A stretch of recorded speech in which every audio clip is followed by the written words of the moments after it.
Assalamualaikum warahmatullahi wabarakatuh. Kami dari kelompok 2 akan menyajikan materi tentang organisasi pemerintah Indonesia.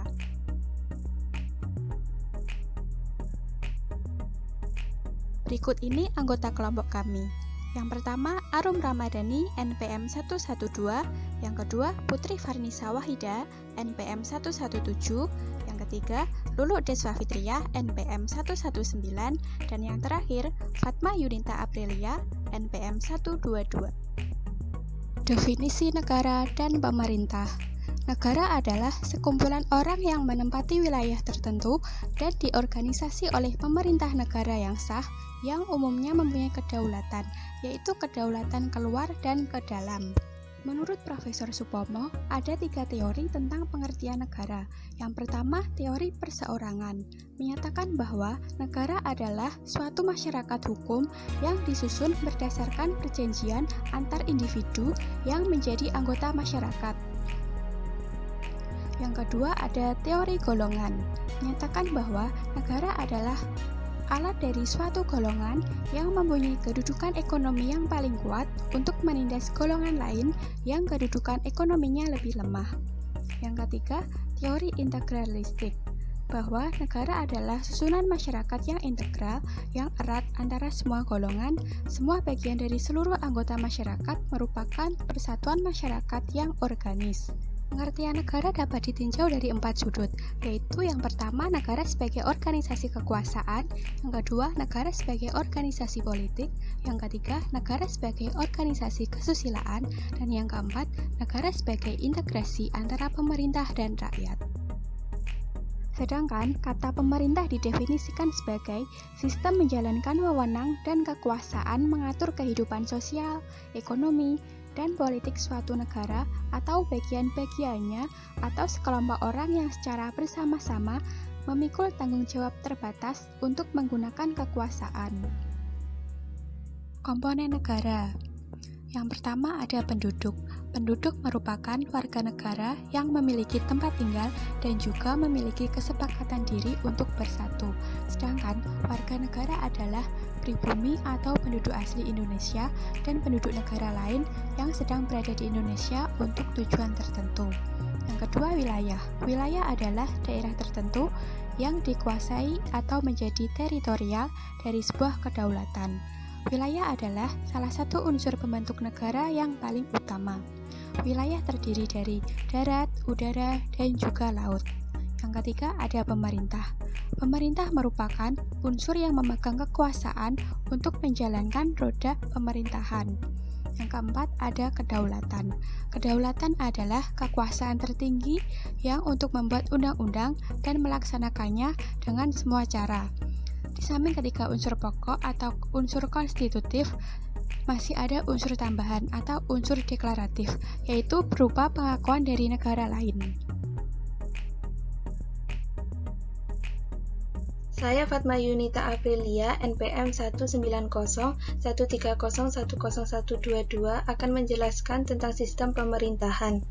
Sistem pemerintahan diartikan sebagai suatu tatanan utuh yang terdiri atas berbagai komponen pemerintahan yang bekerja saling bergantungan dan mempengaruhi dalam mencapai tujuan dan fungsi pemerintahan.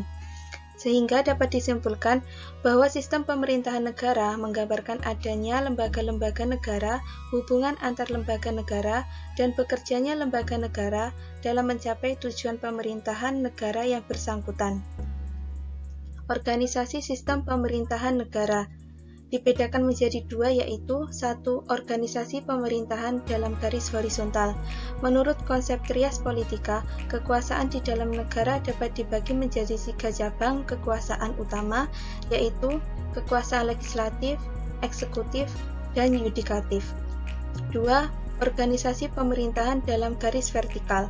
Menurut Greenberg, kedua satuan pemerintahan yang lebih rendah di bawah pemerintah pusat, baik yang terdapat di negara kesatuan maupun serikat, masing-masing mempunyai ciri-ciri yang berbeda antara satu dengan yang lainnya berdasarkan hukum positif, yaitu negara bagian yang terdapat di dalam negara serikat memiliki wewenang untuk membentuk undang-undang dasar sendiri serta mempunyai wewenang untuk membentuk organisasi sendiri dalam rangka bagian negara dalam rangka dan batas-batas konstitusi federal.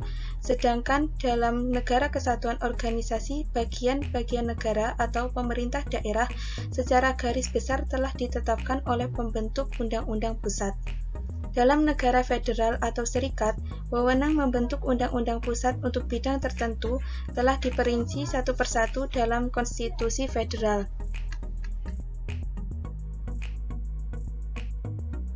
Macam-macam sistem pemerintahan negara. Sistem pemerintahan negara dibagi menjadi dua klasifikasi besar, yaitu 1. Sistem pemerintahan parlementer.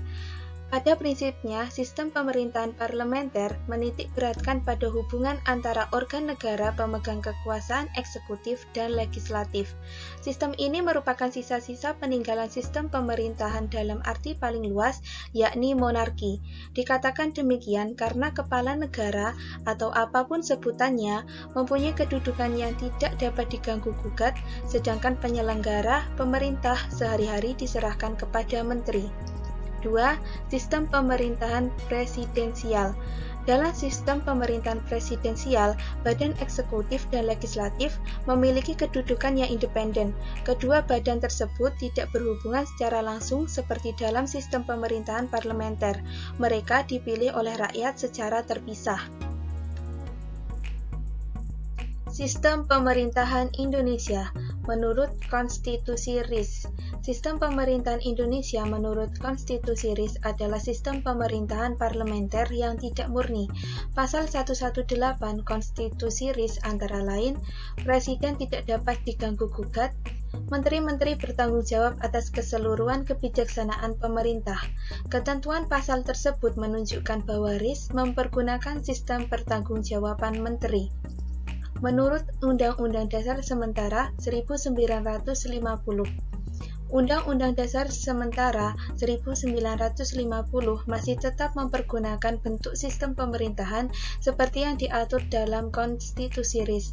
Di dalam pasal 83 UUDS 1950 dinyatakan, Presiden dan Wakil Presiden tidak dapat diganggu-gugat, Menteri-menteri bertanggung jawab atas seluruh kebijaksanaan pemerintah, baik bersama untuk seluruhnya maupun masing-masing untuk bagiannya sendiri. Menurut Undang-Undang Dasar 1945 sebelum diamandemen. 1. Kekuasaan tertinggi diberikan rakyat kepada MPR. 2. DPR sebagai pembuat undang-undang. 3. Presiden sebagai penyelenggara pemerintahan. 4. DPA sebagai pemberi saran kepada pemerintahan. 5. MA sebagai lembaga pengadilan dan penguji aturan. 6. BPK sebagai pengaudit keuangan. Sistem pemerintahan setelah amandemen. 1. MPR bukan lembaga tertinggi lagi. 2. Komposisi MPR terdiri atas seluruh anggota DPR ditambah DPD yang dipilih oleh rakyat. 3. Presiden dan Wakil Presiden dipilih langsung oleh rakyat. 4. Presiden tidak dapat membubarkan DPR. 5. Kekuasaan legislatif lebih dominan. Lembaga Tinggi Negara. Lembaga Tinggi Negara adalah sekumpulan lembaga negara utama yang membentuk pemerintahan Indonesia. Setelah amandemen Undang-Undang Dasar 1945 disebut lembaga negara dan terdiri atas 1. MPR RI. MPR tugas wewenangnya adalah mengubah dan menetapkan Undang-Undang Dasar 1945. Di samping itu, wewenang dan tugas lainnya adalah melantik Presiden dan Wakil Presiden berdasarkan hasil pemilu. 2. DPR RI. DPR adalah salah satu lembaga tinggi negara dalam sistem ketatanegaraan Indonesia yang merupakan lembaga perwakilan rakyat. DPR terdiri atas anggota partai politik peserta pemilihan umum yang dipilih melalui pemilu. 3. DPD RI adalah lembaga tinggi negara dalam sistem ketatanegaraan Indonesia yang anggotanya merupakan perwakilan dari setiap provinsi yang dipilih melalui pemilu. DPD memiliki fungsi pengajuan usul, ikut dalam pembahasan, dan memberikan pertimbangan yang berkaitan dengan bidang legislasi tertentu, serta pengawasan atau pelaksanaan undang-undang tertentu. 4. Presiden dan Wakil Presiden. Sebagai konsekuensi dari sistem pemerintahan Indonesia yang menganut presidensil, maka Presiden memiliki dua kekuasaan sekaligus, yaitu sebagai kepala pemerintahan eksekutif dan sebagai kepala negara. Wewenang, kewajiban, dan hak Presiden antara lain sebagai kepala pemerintahan seperti dalam Undang-Undang Dasar 1945 Pasal 4 Ayat 1 serta mengangkat menteri. 5. Mahkamah Agung. Mahkamah Agung adalah lembaga tinggi negara dalam sistem ketatanegaraan Indonesia yang merupakan pemegang kekuasaan kehakiman bersama-sama dengan Mahkamah Konstitusi dan bebas dari pengaruh cabang-cabang kekuasaan lainnya. Mahkamah Agung membawahi badan peradilan dalam lingkungan peradilan umum, lingkungan peradilan agama, lingkungan peradilan militer, serta lingkungan peradilan tata usaha negara. Menurut Undang-Undang Dasar 1945, kewajiban dan wewenang MA adalah berwenang mengadili pada tingkat kasasi, menguji peraturan perundang-undangan di bawah undang-undang, dan mempunyai wewenang lainnya yang diberikan oleh undang-undang. Mengajukan 3 orang anggota Hakim Konstitusi, serta memberikan pertimbangan dalam hal Presiden memberi grasi atau rehabilitasi. 6. Mahkamah Konstitusi. Mahkamah Konstitusi adalah lembaga tinggi negara dalam sistem ketatanegaraan Indonesia yang merupakan pemegang kekuasaan kehakiman bersama-sama dengan Mahkamah Agung.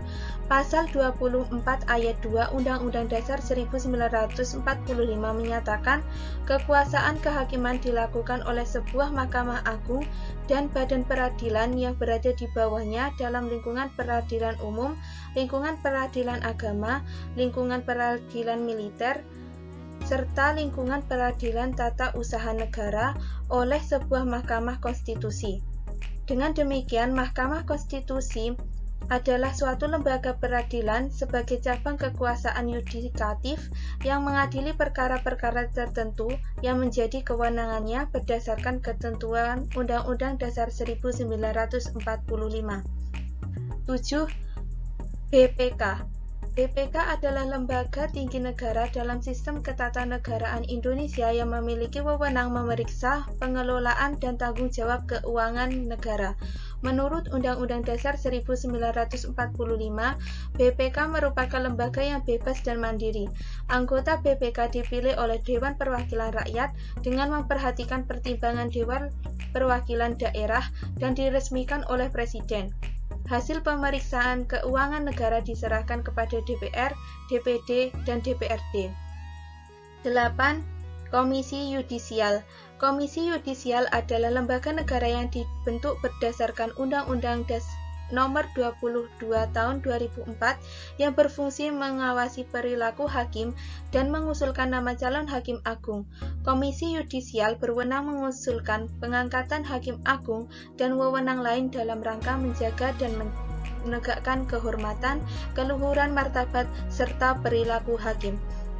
Tugas Komisi Yudisial adalah mengusulkan pengangkatan hakim agung dengan tugas utama, melakukan pendaftaran calon hakim agung, melakukan seleksi terhadap calon hakim agung, menetapkan calon hakim agung, mengajukan calon hakim agung ke DPR, serta menjaga dan menegakkan kehormatan, keluhuran martabat, serta perilaku hakim. Elemen pemerintah daerah. Sedikitnya ada 7 elemen dasar yang membangun entitas pemerintah daerah, yaitu 1. Urusan pemerintah. Urusan pemerintah yaitu kewenangan daerah untuk mengatur dan mengurus urusan pemerintahan yang diserahkan ke daerah. Desentralisasi pada hakikatnya membagi urusan pemerintah antara tingkatan pemerintahan. Pusat mengerjakan apa dan daerah mengerjakan apa. Elemen yang kedua, kelembagaan. Kewenangan daerah tidak mungkin dapat dilaksanakan kalau tidak diakomodasikan dalam kelembagaan daerah. Untuk konteks Indonesia ada 2 kelembagaan yang penting yang membentuk pemerintahan daerah, yaitu kelembagaan untuk pejabat publik, yaitu kelembagaan kepala daerah dan DPRD, dan kelembagaan untuk pejabat karir yang terdiri dari perangkat daerah, dinas, badan, kantor, sekretariat, kecamatan, kelurahan, dan lain-lain. Elemen yang ketiga, personil. adanya personil yang menggerakkan kelembagaan daerah untuk menjalankan urusan pemerintah yang menjadi domain daerah. Personil daerah atau PNS daerah tersebut yang pada gilirannya menjalankan kebijakan politik strategis yang dihasilkan oleh pejabat politik, DPRD, dan kepala daerah untuk menghasilkan barang dan jasa sebagai hasil akhir dari pemerintahan daerah. Elemen yang keempat adalah keuangan daerah.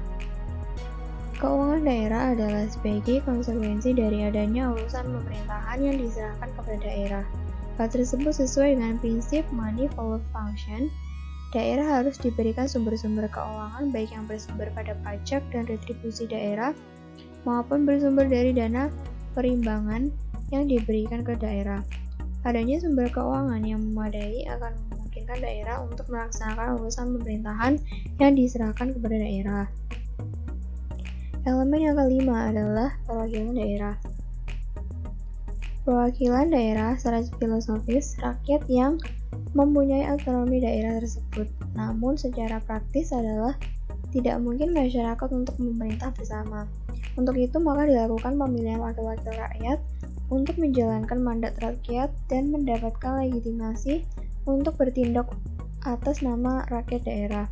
Dalam sistem pemerintahan di Indonesia ada dua jenis institusi yang mewakili rakyat. Pertama yaitu DPRD yang dipilih melalui pemilihan umum untuk menjalankan fungsi legislatif daerah. Kedua adalah kepala daerah yang dipilih melalui pemilihan kepala daerah yang dilakukan secara langsung oleh rakyat daerah yang bersangkutan untuk menjalankan fungsi eksekutif daerah. Dengan demikian, kepala daerah dan DPRD adalah pejabat yang dipilih oleh rakyat melalui proses pemilihan yang mendapat mandat untuk mengatur dan mengurus rakyat dalam koridor kewenangan yang dimiliki daerah yang bersangkutan. Elemen yang keenam adalah pelayanan publik. Hasil akhir dari pemerintah daerah adalah tersedianya goods and service yang dibutuhkan masyarakat. Secara lebih detail, goods and service tersebut dapat dibagi dalam dua klasifikasi sesuai dengan hasil akhir yang dihasilkan pemerintahan daerah. Pertama, pemerintahan daerah menghasilkan public goods yaitu barang-barang untuk kepentingan masyarakat lokal seperti jalan, jembatan, irigasi, gedung sekolah, pasar, terminal, rumah sakit, dan sebagainya yang sesuai dengan kebutuhan masyarakat. Yang kedua, pemerintahan daerah menghasilkan pelayanan yang bersifat pengaturan publik atau public regulation seperti menerbitkan akte kelahiran, kartu tanda penduduk, kartu keluarga, izin mendirikan bangunan, dan sebagainya. Pada dasarnya, pengaturan publik dimaksudkan untuk menciptakan ketentraman dan ketertiban dalam masyarakat. Elemen yang terakhir adalah pengawasan.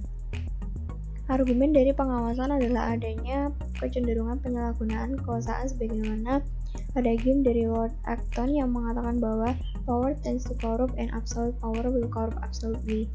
Untuk mencegah hal tersebut, makanya elemen pengawasan mempunyai posisi strategis untuk menghasilkan pemerintah yang bersih. Berbagai isu pengawasan akan menjadi agenda penting seperti sinergi lembaga, pengawasan internal, efektivitas pengawasan eksternal, pengawasan sosial, pengawasan legislatif, dan pengawasan melekat.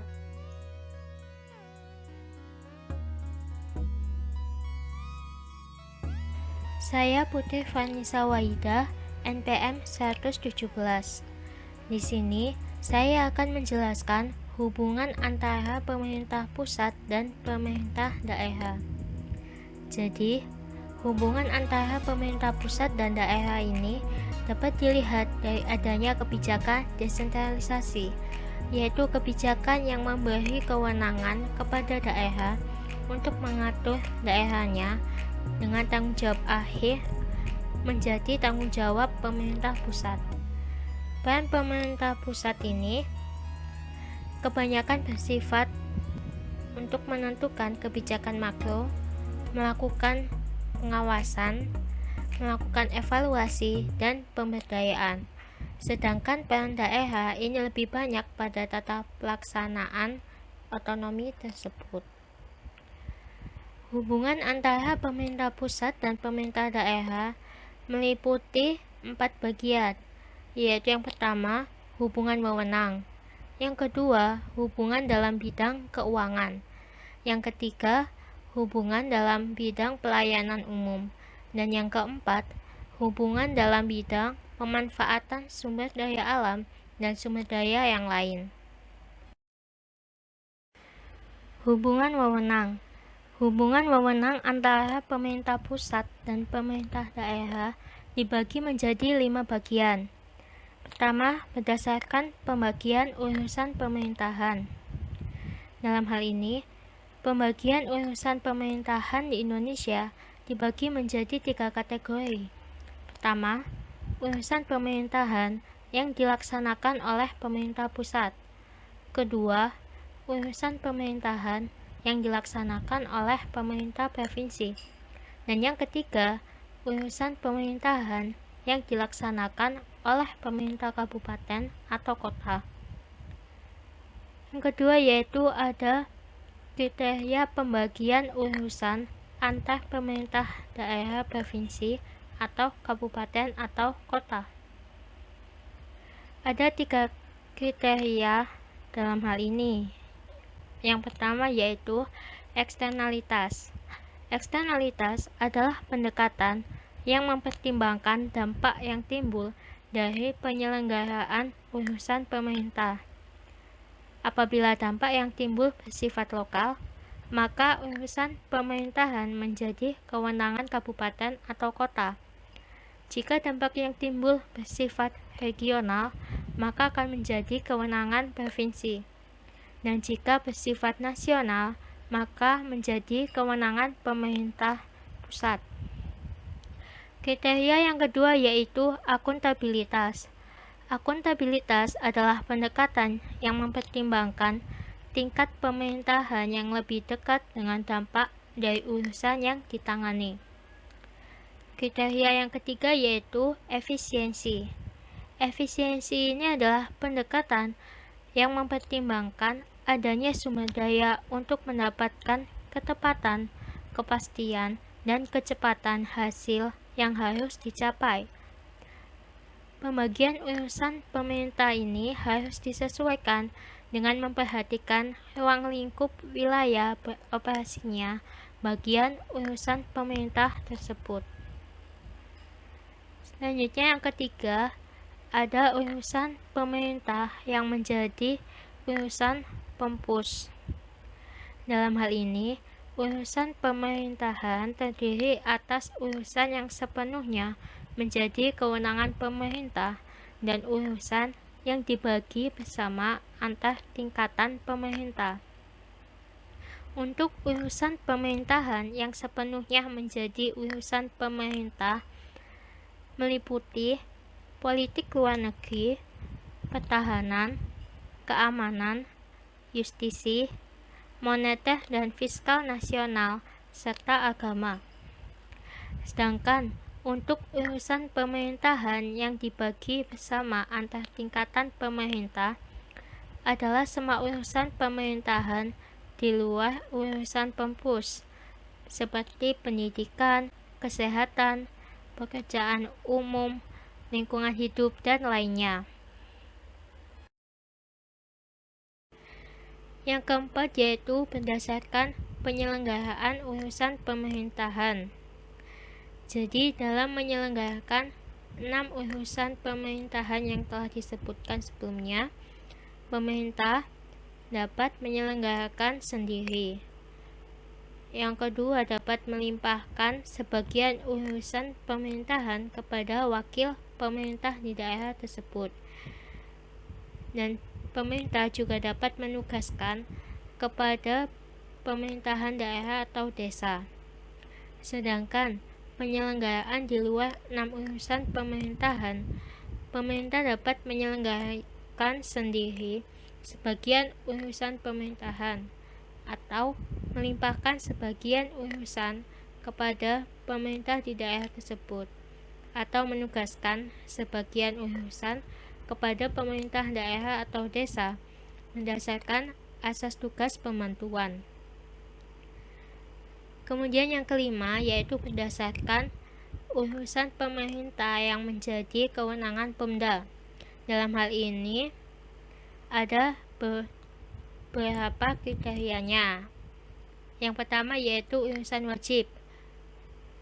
Dalam urusan wajib ini, Penyelenggaraan urusan pemerintah akan berpedoman pada standar pelayanan.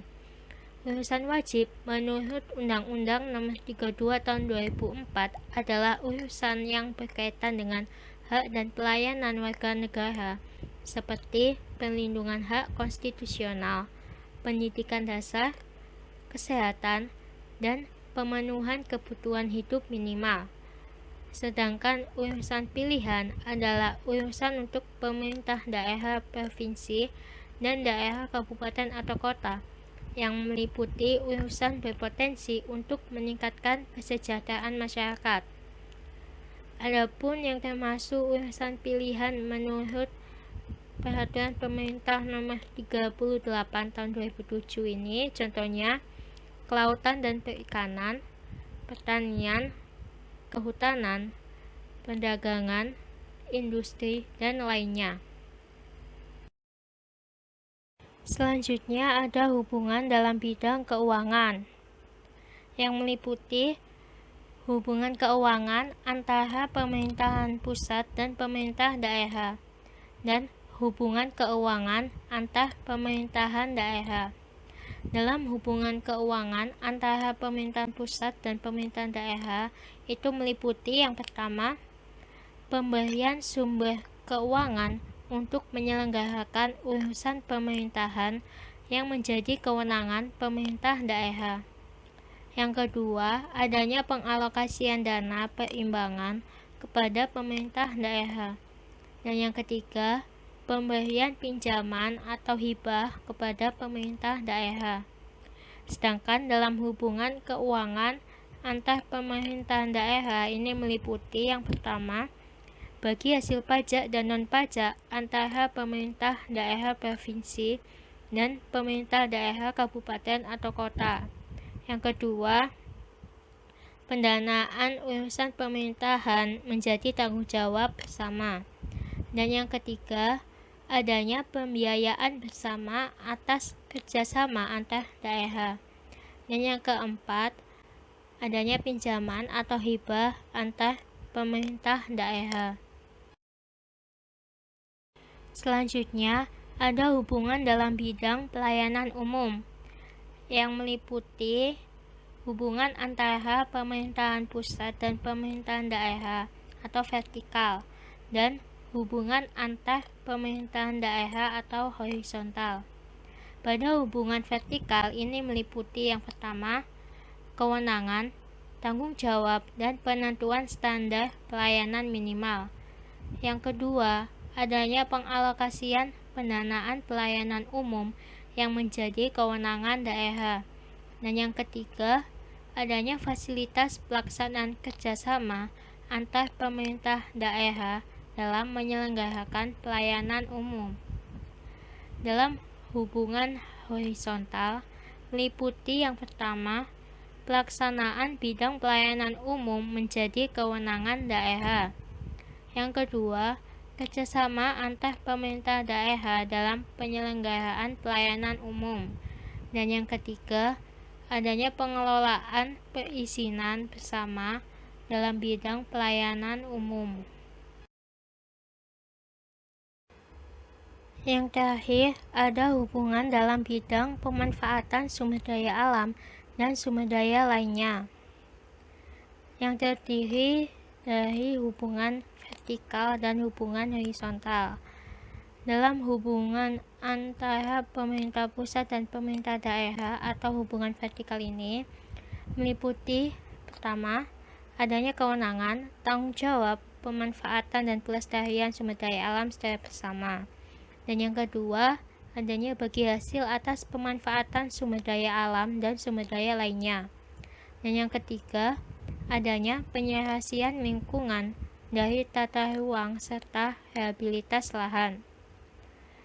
Sedangkan untuk hubungan horizontal antar pemerintah daerah ini meliputi yang pertama, kerjasama dan bagi hasil atas pemanfaatan sumber daya alam dan sumber daya lainnya antar pemerintah daerah. Dan yang kedua, adanya pengelolaan perizinan bersama dalam pemanfaatan sumber daya alam dan sumber daya lainnya. Seperti contohnya yaitu daerah yang terdapat wilayah laut atau memiliki wilayah laut itu diberikan kewenangan untuk mengelola sumber daya di laut. Daerah ini akan mendapatkan bagi hasil atas pengelolaan sumber daya alam di bawah dasar atau di dasar laut sesuai dengan peraturan perundang-undangan. Sekian presentasi dari kelompok kami. Apabila ada kekurangan atau salah kata mohon dimaafkan. Wassalamualaikum warahmatullahi wabarakatuh.